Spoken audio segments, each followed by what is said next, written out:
നമസ്കാരം. Astro Thoughts by Anitha Raghunath എന്ന എൻ്റെ വീഡിയോ ചാനലിലേക്ക് സ്വാഗതം. ഓരോ നക്ഷത്രത്തിലും ജനിച്ചാലുള്ള പ്രത്യേകതകൾ, ഓരോ നക്ഷത്രത്തിനും അശുഭങ്ങളായ നക്ഷത്രങ്ങളും ദോഷശാന്തിക്കും ഐശ്വര്യത്തിനും അനുഷ്ഠിക്കേണ്ട കാര്യങ്ങളുമൊക്കെയാണ് ഈ ഒരു വീഡിയോ പരമ്പരകളിലൂടെ ഞാൻ ചെയ്യുവാൻ ഉദ്ദേശിക്കുന്നത്. കൂടാതെ ഗ്രഹങ്ങളുടെ ചാരഫലത്തിനും ഓരോ വ്യക്തിയെയും സ്വാധീനിക്കാനുള്ള കഴിവുണ്ട്.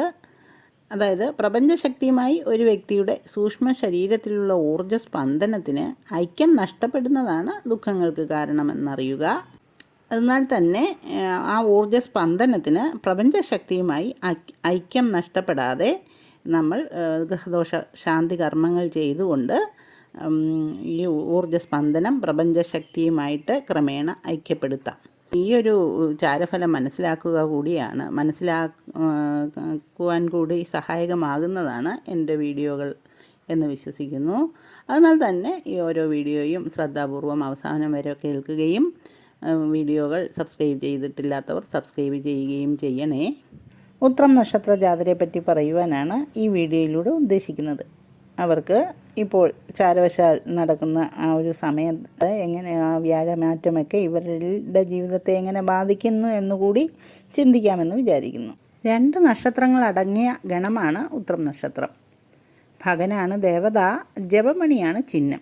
ഉത്രം പൊതുവെ സ്ത്രീ പുരുഷന്മാർക്ക് ശുഭനക്ഷത്രമാണ്. മറ്റുള്ളവർ ഇവരെ ബഹുമാനിക്കുകയും ഇഷ്ടപ്പെടുകയും ചെയ്യുന്നു. സാമർഥ്യം, വിദ്യാഭ്യാസം, സുഖം, ജനനായകത്വം എന്നിവ ഇവർക്കുണ്ടായിരിക്കും. നന്മയും പരിശുദ്ധിയും ഇഷ്ടപ്പെടുന്ന ഇവർ മറ്റുള്ളവരും നല്ലതും പ്രവർത്തിക്കുവാൻ നിർബന്ധിക്കുന്നു. ധനപരമായും ഇവർ നല്ല നിലയിലെത്താറുണ്ട്. സർക്കാർ ജോലിയും ഇവർക്ക് ലഭിക്കുവാൻ സാധ്യത കാണുന്നു.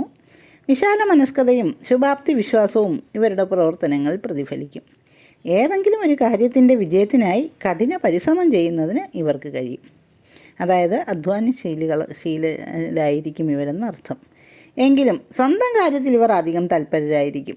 സ്വന്തം നേട്ടങ്ങൾ നോക്കിയായിരിക്കും ഇവർ മറ്റുള്ളവരുമായി ബന്ധപ്പെടുന്നത് തന്നെ. എന്തെങ്കിലും പ്രയോജനം സിദ്ധിക്കാത്തവരുമായി ഇവർ വലിയ അടുപ്പമൊന്നും പ്രദർശിപ്പിക്കാറില്ല എന്നും അറിയണം. എപ്പോഴും സ്വന്തം നിലപാടുകൾ ശരി എന്ന വിശ്വാസവും ഇവരെ ഭരിക്കുന്നു. ഉത്രം 2 കൂറിലായിട്ടാണ് സ്ഥിതി ചെയ്യുന്നത്.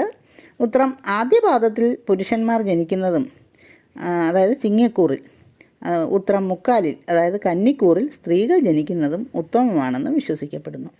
ചിങ്ങക്കൂറുകാർ ആത്മീയമായി ചായ്വുള്ളവരായിരിക്കും. ഇവർക്ക് ചിലപ്പോൾ ദാമ്പത്യ ദുരിതം അനുഭവപ്പെടാം. ഉത്രം മുക്കാലിൽ ജനിച്ചവരിൽ സ്ത്രീ സഹജമായ പ്രത്യേകതകളും കാമാധിക്യവും കാണാം. എല്ലാ കാര്യത്തിലും ശുഭാപ്തി വിശ്വാസവും വിശാല മനസ്കതയും ഇവർ പ്രകടിപ്പിക്കാറുണ്ട്. ക്ഷമാശീലവും ഉത്കർഷയും ഇവരുടെ മുഖമുദ്രയാണ്. അതിനാൽ തന്നെ ഇവർ നല്ല പങ്കാളികളാണ്. ബിസിനസ് രംഗത്തും വൈവാഹിക രംഗത്തും ഇവർ നല്ല കൂട്ടുകാരാണ്. ഇളയ നിലയിലായിരുന്നാൽ പോലും ഇവർ വലിയ നിലയിൽ എത്തിച്ചേരുവാനുള്ള സാധ്യതകളുണ്ട്. ഇവർ കുജൻ, വ്യാഴം, ബുധൻ എന്നീ ദശകളിൽ വിധിപ്രകാരം ദോഷപരിഹാര കർമ്മങ്ങൾ അനുഷ്ഠിക്കേണ്ടതാണ്. ഉത്രം, ഉത്രാടം, കാർത്തിക എന്നീ നക്ഷത്രങ്ങളിൽ ക്ഷേത്രദർശനം, മറ്റു പൂജാതി കർമ്മങ്ങൾ ഇവയ്ക്ക് ഉത്തമമാണ്. ഉത്രം ആദ്യപാദത്തിൽ ജനിച്ചവർക്ക് ആദിത്യ പ്രീതികരങ്ങളായ കർമ്മങ്ങളും ആദിത്യ ഹൃദയ ജപം, ശിവക്ഷേത്ര ദർശനം, ശിവഭജനം ഇവ ഉത്തമമായിരിക്കും. ഉത്രം മുക്കാൽ ജനിക്കുന്നവർക്ക് ബുധപ്രീതികരമായ കർമ്മങ്ങളാണ് ചെയ്യേണ്ടത്. ശ്രീകൃഷ്ണ ക്ഷേത്ര ദർശനവും നിത്യേനയുള്ള ഭാഗവത പാരായണവുമൊക്കെ ഇവർക്ക് നന്നായിരിക്കും. ഉത്രം നക്ഷത്രത്തിൻ്റെ ദേവത ഭഗനായതിനാൽ തന്നെ ഓം ഭഗായ നമ എന്നത് മന്ത്രം ഇവർക്ക് വളരെയേറെ പ്രയോജനം ചെയ്യും. നക്ഷത്രം മൃഗം ഒട്ടകമാണ്. വൃക്ഷം ഇത്തിയാണ്. ഗണം മനുഷ്യഗണം. യോനി പുരുഷയോനി. പക്ഷി കാക്ക. ഭൂതം അഗ്നി. ഇങ്ങനെയൊക്കെയാണ് ഉത്രം നക്ഷത്രത്തെ പറ്റി പറയുവാനുള്ളത്. ഇനി 2025 ഉത്രം നക്ഷത്ര ജാതർക്ക് ഇനിയുള്ള 2025 വ്യാഴമാറ്റവും തുടർന്ന് ഉണ്ടാകുന്ന വ്യാഴമാറ്റവുമൊക്കെ ഏത് രീതിയിലാണ് ബാധിക്കുന്നതെന്ന് നോക്കാം. ഉത്രം നക്ഷത്ര ജാതരുടെ ചാരവശാലുള്ള ഫലം ചിന്തിക്കുമ്പോൾ തന്നെ 2 രീതിയിൽ അതായത് ചിങ്ങക്കൂറിൽപ്പെട്ട ഉത്രം നക്ഷത്ര ജാതരുടെ ഫലമായിരിക്കുകയില്ല കന്നിക്കൂറിൽപ്പെട്ട ഉത്രം നക്ഷത്ര ജാതർക്ക് അനുഭവപ്പെടും. എന്തെന്നാൽ ചിങ്ങക്കൂറിൽപ്പെട്ട ഉത്രം നക്ഷത്ര ജാതർക്ക് താൽക്കാലികമായെങ്കിലും ചില തടസ്സങ്ങളൊക്കെ ഉണ്ടാകുന്ന ഒരു സമയമാണിപ്പോൾ. എന്തെന്നാൽ അവർക്ക് അഷ്ടമശനി ആണ് എന്നുള്ളത് അറിയണം. ഈ അഷ്ടമശനി അവർക്ക് ചില ആരോഗ്യ പ്രശ്നങ്ങളും ഒക്കെ ഉണ്ടാക്കിക്കൊണ്ടിരിക്കുന്ന ഒരു സമയമാണ്. അപ്പോഴാണ് അവർക്ക് 11-ൽ നിന്നിരുന്ന വ്യാഴം താൽക്കാലികമായിട്ട് വ്യയസ്ഥാനത്തേക്ക് മാറിയിരിക്കുന്നു. ഇനിയിപ്പോൾ ഡിസംബർ 4 വരെ അങ്ങനെ ഒരു സമയം കൂടിയാണ് ഇവർക്ക് നടന്നു വരുന്നത്. ഡിസംബർ 4, 2025 ശേഷം ഇവർക്ക് വീണ്ടും വ്യാഴം 11-ലേക്ക് ലാഭസ്ഥാനത്തേക്ക് വരുന്നത് ആവർത്തിച്ചുണ്ടായിരിക്കുന്ന തടസ്സങ്ങൾക്ക് നിന്നൊക്കെ ഒരു മോചനം ഉണ്ടാകുമെന്നറിയുക. അപ്പോൾ ഈ തടസ്സങ്ങൾ ഉണ്ടാക്കിയ നിരാശയും ആത്മവിശ്വാസക്കുറവുമൊക്കെ കുറച്ച് അകറ്റാൻ തന്നെ സമയമായി എന്ന് മനസ്സിലാക്കണം. 2025 ഡിസംബർ 4 ശേഷം പിന്നെ ഒരു 2026 ജൂൺ വരെയുള്ള സമയം ഇവർക്ക് അനുകൂലം തന്നെയാണ്. തുടക്കത്തിൽ തന്നെ ജോലി അന്വേഷിക്കുന്നവർക്കൊക്കെ ഒരു നല്ല ജോലിയും ജോലി സ്ഥാനക്കയറ്റവും ഒക്കെ ലഭിക്കും. കിട്ടില്ല എന്ന് ധരിച്ചിരുന്ന പണമൊക്കെ ലഭിക്കും.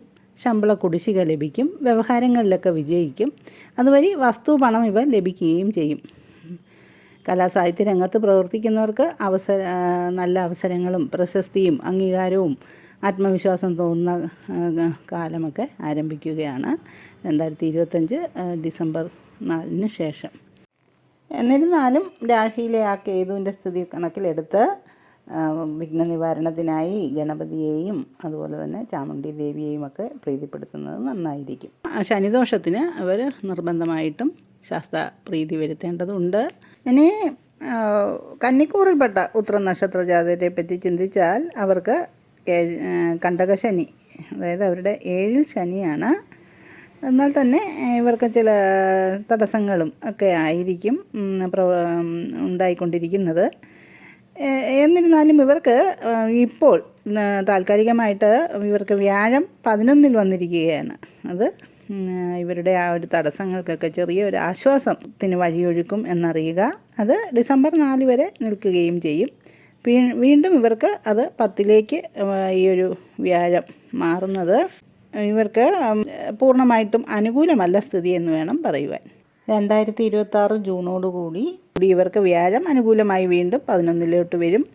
അതുവരെ ഈ കർമ്മവ്യാഴൻ്റെ ദോഷം നീക്കേണ്ടതുണ്ട്. അപ്പം ഈ കർമ്മവ്യാഴൻ്റെ ദോഷം നീക്കാനും ശുഭഫലം പ്രദാനം ചെയ്യാനുമൊക്കെ ദിവസവും വ്യാഴൻ്റെ അഷ്ടോത്തര ശതനാമാവലി ജപിക്കണം. അപ്പം ഈ ഡിസംബർ 4 ശേഷം വിഷ്ണു ക്ഷേത്ര ദർശനവും നടത്തി പാൽപ്പായസ നിവേദ്യമൊക്കെ നടത്തിയാൽ വിഷ്ണു പ്രീതി ലഭിക്കും. നിശ്ചയമായും അഗതികൾക്ക് ദാനം ചെയ്യണം.